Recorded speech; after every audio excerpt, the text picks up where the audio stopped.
Big pass இல்லத்தில் நீங்கள் ஆவலோடு எதிர்பார்த்த பணப்பெட்டி.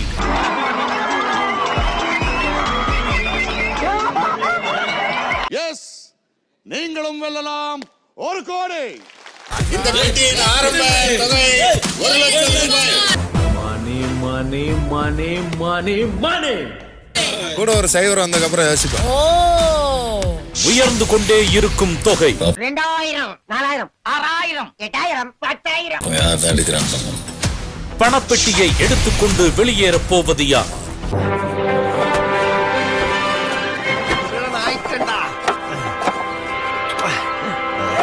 ஒழுங்கா பணம் போட்டு எடுத்துட்டு யாரும் கிளம்புங்க. நாங்க போவோம், இங்கே பாய வச்சு கூட மல்லாக்க படுப்போம். உனக்கண்ணா நீ போயா முதல்ல. அதெல்லாம் யாரும் எடுக்க மாட்டாங்க இந்த சீசன்ல. ஓடுற பஸ்ல இருந்து 1 ரூபாய் காயின் விழுந்தாலே உருண்டு வந்து எடுக்கிற வேண்டாம் இந்த சைல்டு சின்ன. 1000 ரூபாய் விழுந்தா விடுவேனா?